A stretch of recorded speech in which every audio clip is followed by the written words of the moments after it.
Okay. So, good evening, guys, to another episode on Vision, Technology, Innovation, and Money.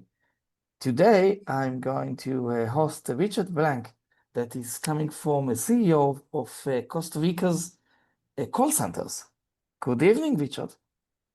Good evening to you, Ron. So happy to be with you and your audience tonight. Thank you very much.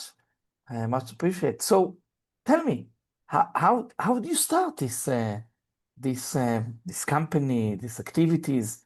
Where are you coming from? And by then, where are you taking it?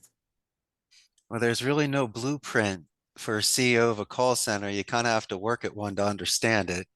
And when I was 27 years old, I had a 1 in a million opportunity to move from the United States to Costa Rica and work at my friend's center.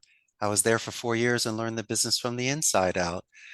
I backed it up with a major in Spanish in college. So I was building on momentum.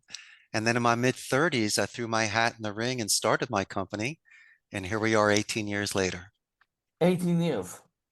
Which kind of services are you providing to who is the end users, who is the customers, without names? Of By course. okay. What I is have what an is the NDA, of course, but have? unlike Oh. what Hollywood does to glamorize telemarketing, there are 5 campaigns I won't do. We don't do sports books, casinos, stocks, pharmacies, or sweepstakes. I work with sales, appointment setting, lead generation, customer support, retention, back office support, and non-voice support. Now, I work with companies in the United States and Canada, a little bit in Costa Rica, and it's really, we're very selective of the campaigns that come in. Ronan, I want to make sure the agents can go home and tell their parents what they do for a living. So, as I say, I Mhm. want to be able to fulfill clients' needs and make sure the agents are satisfied. So if I'm simplifies that, and it's going to sounds bad, by the end of Okay. the day, call center Yeah. is a call center. Let's assume that I have a telephone company, a mobile phone company, that I need Hmm. support. So I'm going to use an external call center that's going to Hmm. provide any support for my client. Maybe I need to provide him some script, etc.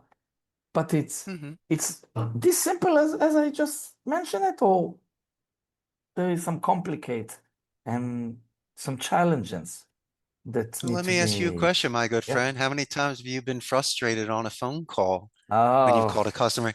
So you really think it's easy? They're getting bombarded all day long with no. hundreds of phone calls of frustrated people. And so a retention department is extremely important. They save accounts.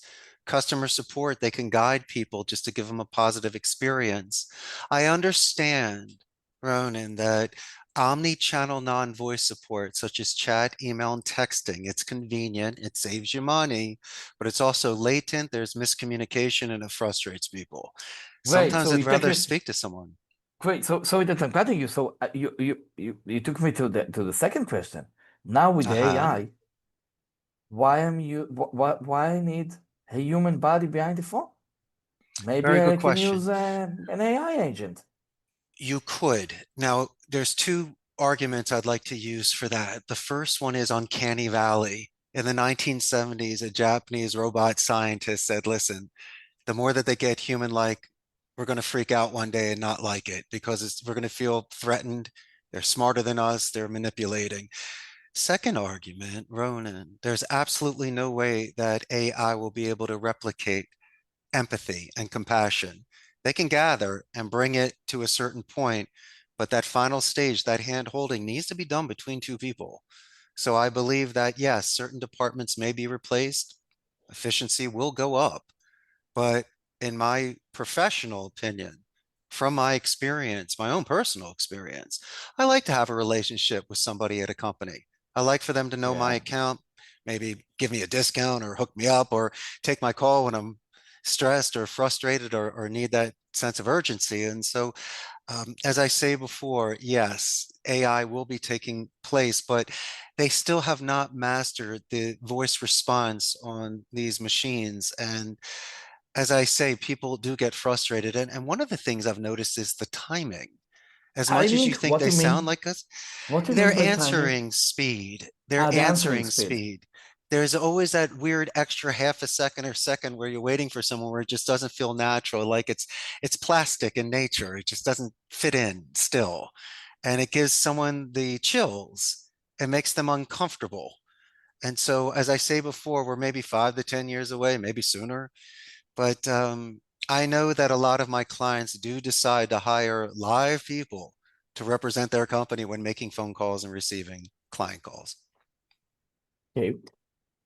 So by the end of the day, those agents that you hire and provide the service to those customers need to Mhm. get some reports.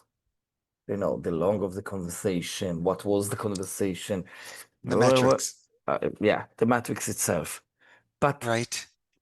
my question is, any customer, any end user, I'm not talking about the end user, I'm talking about your customer that ask, for the service, Hmm. they, each one of them ask for a different report.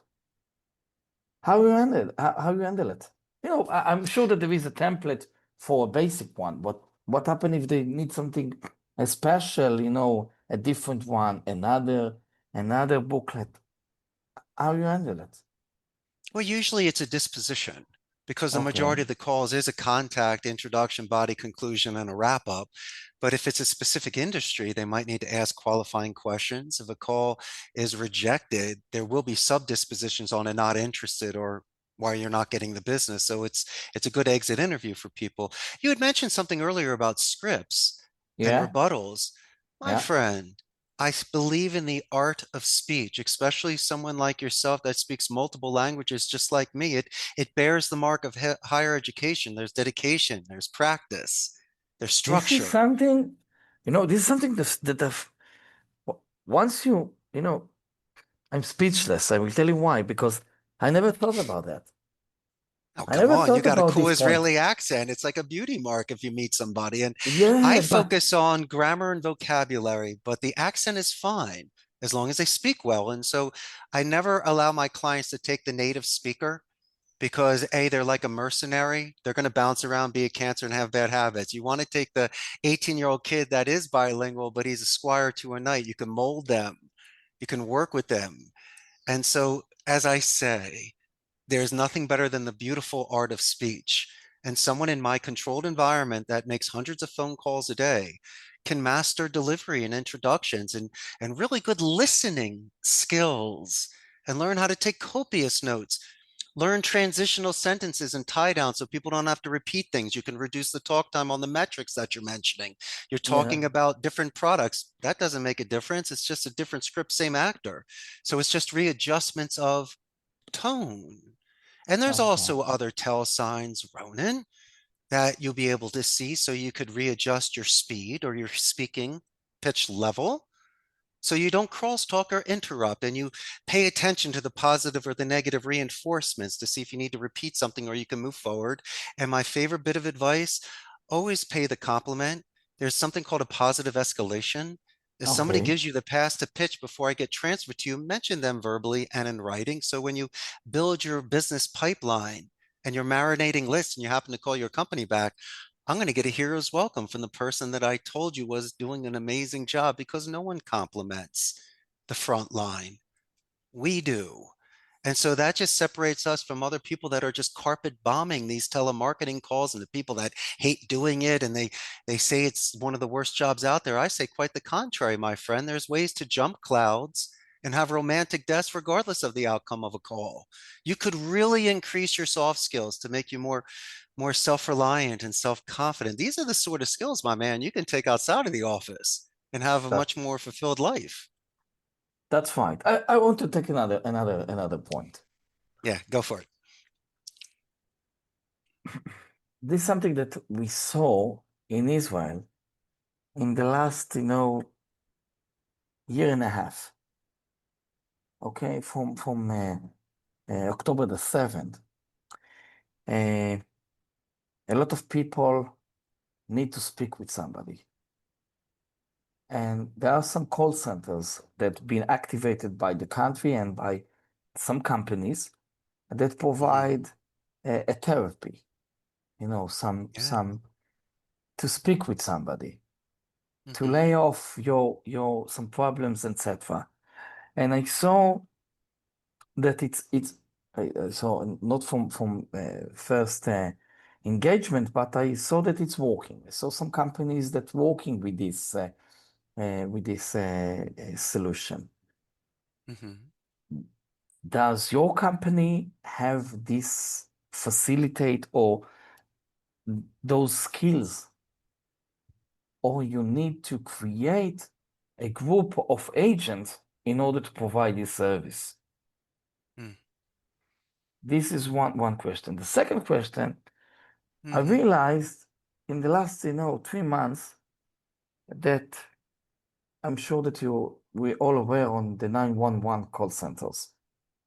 Yes. Yes. And one of the things over there that I saw that there is all the time since that a lady is calling to the 911 operator, and she say, "Hey guys, I want to order a pizza." Mm-hmm.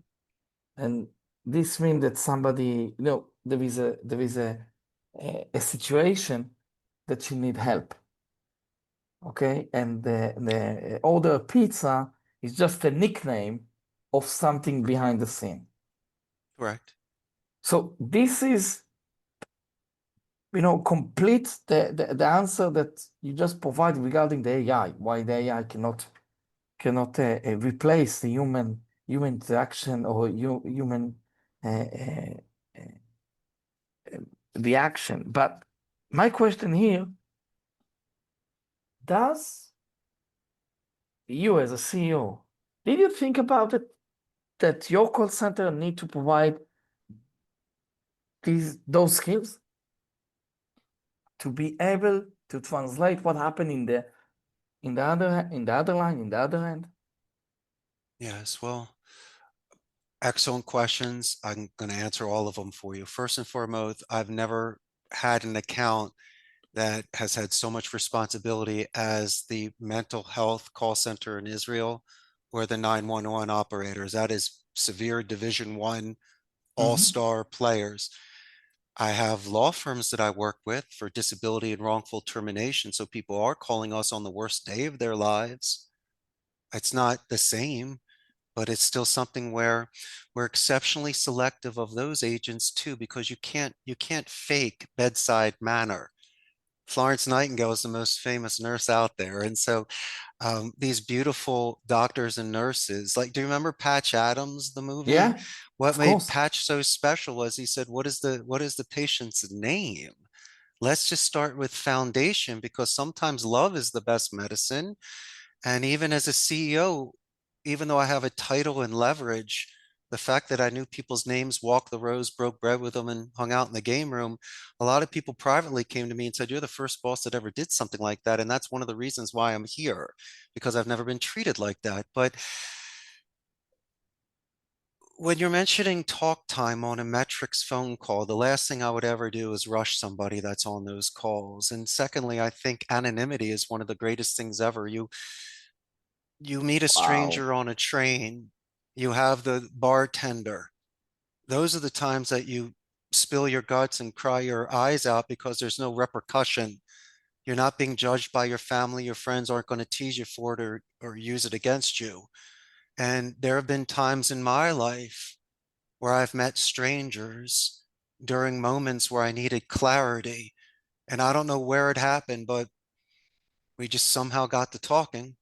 And the next thing you know, before leaving, there's a hug in the parking lot and wishing each other well. And 20 minutes ago, I didn't even know this individual, but they must have seen me with my head down or something and say, "Hey, champ, you doing okay?" And I've tried to pay it forward as well. I mean, I'm not out there petting stray dogs and giving money to homeless people constantly, but I've noticed when people are a little off and they're out of character, and I want to know if there's a way that I can help reset and rebalance them. I also believe that people in this experience taking years and years of these 911 and mental health calls, they're so astute. They've heard it. So they understand the trembling of the voice, the pausing, the vocabulary, just everything. Their sixth sense kicks in so strong that I will, I, they have to go on that intuition. Yes. Richard, I want to, I will tell you something. Tell I me. select this podcast, this episode, because two reasons. First of all, I look on the storytelling that you send me, and it's fabulous. But Thank second, you. because of because I'm because I'm here in Israel in the high tech industry, there are some RFI and some um, tenders from the Ministry of Health Hmm. for uh, startup companies that will come and provide some solutions for medical health, to medical health care. Not to provide some device or how to do what to do and where to go, as well as just talking. When you call, there is a line, a hotline in Israel here that you can just call and speak for somebody that you never met, you never know, and just, just just talk about your problems, etc. As you said, nobody is judging you. And I'm asking if those companies are looking for third-party solutions Hmm. as you're providing as a call center, Hmm. how they can contact you just to maybe to have this service or to contribute how to start to build it. Just to contact me is fine. I'm not going to force their hand to sign a contract unless somebody with good intentions anywhere in the world wants to ask me questions. You might say to me, Richard, yeah, Ronan, that's your competition. Okay, but I'm not really giving out the secret sauce. If somebody's got the guts to start a call center and through merit, their agents are able to land an account, that's great. They make the industry look better. But Yeah, of course. I've met a lot of colleagues out there that have asked me questions in regards to onboarding and training and supervision. And then I have some people, some clients that come in that bring in a supervisor that just is guns a-blazing, loves to curse, writing in all caps. And what they do is they get people to quit because they have Wow. to understand there's a blending, my friend. There's, even though we have things in common, you're still talking about two different cultures. And a lot of the times people have not flown to Israel or to Costa Rica. They haven't had the time to sit with the individuals that are working with them. They just bark orders and look at reports. But it's guys like you and I that are on the front line with them. We're the ones that, as I mentioned before, we see them during their best and their worst days. And I think we've earned that old school sort of respect that most people don't get these days. They glamorize the CEO position and it's just letters. Stripping that all away, I'm still just a man. The reason you chose me and I made the cut, my friend Ron, is because I had the long shot from Northeast Philly. You have to realize something. When I was 18 years old, all Okay. of my friends were going to medical school, law school. They're going to be engineers and family businesses. They had a plan. I had no plan. But I had a passion for second languages. I was a Renaissance man, and it was very difficult for me to make this argument to my family to study languages when my grandpa went to Harvard Law, dad went to Columbia Business, and my older brother went to Washington and Lee University. I mean, these are amazing Ivy League, and I didn't have the grades and maturity or wanting to do it. And I felt like I'd be in a box my whole life. It felt like a Sunday night cram session for school. I would hate life. Could I do it? I guess, but it'd be the worst forced march that I'd ever have to go through. And so I made them feel guilty. I said, listen, great grandpa came from Eastern Europe, moved to New York at the turn of the 20th. He didn't speak English. He made our money during the Depression. So come on, you wouldn't even be here. And so I mean, You can we're make it. sometimes nomads. Yeah, we can make it. We're nomads. But my main argument was, why would you ever put a spark out in somebody? We're not talking about a passing phase.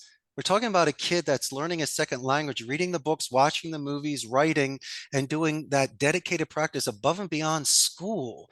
Like when you hit the gym hard and or you hit the bag, you're ready for the fight. And so this was my not battle, this was my hero's journey adventure.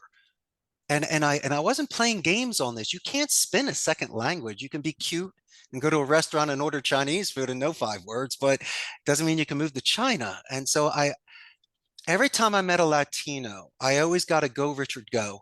And almost like Okay. a goodie bag, they would give me vocabulary words and better grammar. And so I knew that all the world was a stage. It was beautiful for me. I just wasn't limited to a seminar, to a class, to an internet connection, equipment. Hmm.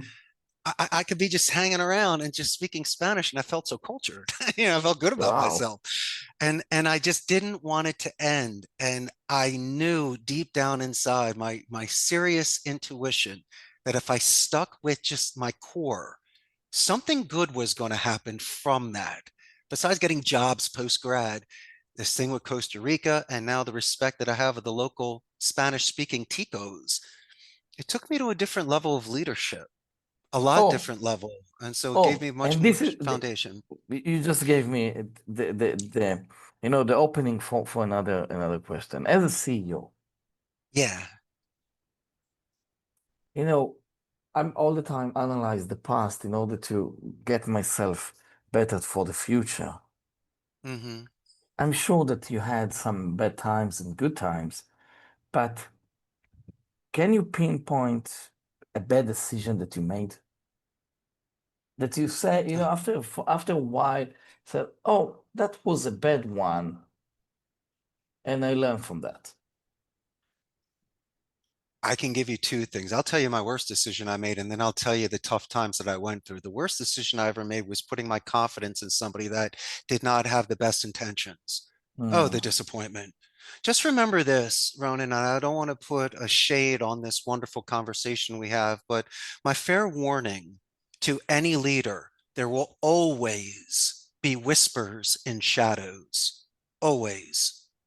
So you can have people with you, but just be vigilant of what's going on around you. Because not that I spread myself too thin, I got very large, and putting faith in certain individuals felt fine at the moment. But then when I pulled the curtain back and I saw certain things, it was some of the worst decisions I ever made. It's better off to promote from within and have people that have raised the ranks compared to bringing in specialists, because they usually have their own interests at hand. And that's my, with being extremely diplomatic, that's what I have to say. And I'm not telling you that everyone working for you is out to get you, but please review history. Look what happened to Caesar. Look at Judas. Huh? Yeah, And so I could never fathom certain individuals doing certain things, but I guess it's part of growing up. You got to get certain scars. Now, 18 years, how did I even get here? Well, you know what internet cafes were. So when I first yeah. started out, I would rent a turnkey station at almost an internet cafe. It was a little more glamorous than that, but I would rent a station. I did that for 2.5 years, where I could pay the taxes, the overhead, and make my margin. After that time, I had the clients and the cash. I rented space. Call centers have attrition. So instead of paying the import tax for brand new computers, I was getting them for a fraction of the cost, plus really top furniture. You can buy furniture and equipment. So I would scale row by row. I didn't overextend like real estate projects that go out of business, you know? Yeah, And yeah. so I That's did that for 6.5 years. And then I was busting out the seams. So I then wow. purchased a property, put on a third floor. I don't know about you, Ronan, but I love Art Deco and neon lights and marquees. I'm from the 80s. So I've made a gorgeous building that looks like a 1920s old school theater.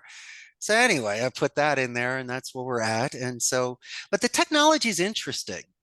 Our industry, you were always looking for additional space because you kept growing. Well, Right now, it's the opposite. Everyone's working from home, which is a benefit that's post COVID. And the second thing, which is essential for my business, was the server room. We've put everything in the cloud, which means there's oh, no downtime. I don't have to worry about switches and servers and batteries and spikes and internet and you name it. Every problem that made me lose my hair. Yeah, that's right. I think it's been eliminated. And I wish I had this in the beginning, but the cloud only came out, what, 2005 or six, and Yeah. they had to get it right, and they got it right. So I just want to wait a couple more years. So the timing is right for everyone to go home, work virtually, everything in the cloud. So now I have redundancy and I'm up the whole time. And but the last thing, my industry had a beautiful synergy about it. There was a certain time when we had hundreds of seats. I'd walk the rows. The game room and the lunchroom was packed. People were falling in love, getting married, you name it. It was, I mean, it was an amazing environment. And we don't have that anymore. My live Ah, trainings are gone and everyone's away. And so I kind of see that as yesteryears. But anyway, I can't welcome. complain the fact Well, we just adjusted. welcome to Tinder. Well, You I'm a know, happily married man, but, I but know, I'm just but you talking about the know, agents. What are you trying to say, Ronan? No, I'm kidding. But no, man, I miss it. I think it reduced attrition if your best friend is sitting next to you and Ronan and I are making phone calls and high-fiving all Mm, day. Come on. yeah, It makes yeah, all the difference in the world. yeah, yeah. You know, when I'm finishing every episode that I have, I have the last question that ask everyone. Tell me Tell me. something that nobody knows about you up until now. Ooh, I am a avid collector of classic pinball machines Pinball and machines. and Wow. jukeboxes. Do you remember those machines Yeah, back in of the day in course. the arcade? Well, I grew up in the 70s and 80s, and everyone wanted Ricky Schroeder's Silver Spoons arcade. And so, um, listen, that's the one How battle many I'm willing to boxes do do. you have? How I many have machines do you have? 11 pinball machines, six Wow. jukeboxes, and assorted other older machines. But oh, they're beautiful. And you know Well, what's so interesting? One man's trash is another man's treasure, Ronan. All these arcades are going out of business. So I yeah. would go on the local Mercado Libre or Facebook, and they're giving them away for like 300-400 bucks. Now, I know the machines are 40 and 50 years old, and all this stuff is corroded behind the marquee, all the CPUs and different stuff. You can Yeah. buy replacement parts. So for let's say $500 to $1,000, you replace everything in the back of the marquee, from the lights to the sound to everything. Next thing you know, you're just switching out a couple wires And and that's it. lights, It's and you're working. sitting. Bro, you got a $5,000 Arnold Schwarzenegger Last Action Hero. I mean, you got to be kidding. And so one turned into three, and then one guy was selling four. So I took them all. And listen, me, you, Tommy, Joey, and Billy, we'll grab a truck, a couple, couple bucks, and drive a couple And that's hours to, it. and that's Let, it. And some guy opens up. It's just like in the movies. He opens up a bodega, and next thing you know, you're seeing these machines, and you're just, but you got to play it cool. You're like, oh, well, inside I'm like, yes, yes, Rona, we got it. But my favorite decade were the 1970s, and I'll tell you why. It's the last years of the electromechanical machines. So it's just all contacts, easier to yeah, clean yeah. compared to the computers. I love the marquee artwork, the cabinets, the sounds of the bells and the xylophone. It was a much more open play field, and they used to paint the wood. Now it's all laminates and stickers, but you could sometimes see the cracks and stuff. But they're beautiful machines, and they have their own electromagnetic energy that I think that they transfer to us, because I always feel good playing them. And so Yeah, yeah. It's a nice. CEO like myself needs time to decompress. So I like to wash a convertible, play pinball on Sundays, hit the gym. So you do need, as a owner of a company and you in the Hmm. tech industry, you need that sort of balance, my man. So if The anybody, balance. don't be hard on yourself. Find times to recharge those batteries, things that you like to do, and you'll see that you give yourself more go-go juice. Nice. Richard, thank you Yeah, very much for the time. Much appreciate. Was pleasure. pleasure was mine, Rona. Had a great time with you. Thank you.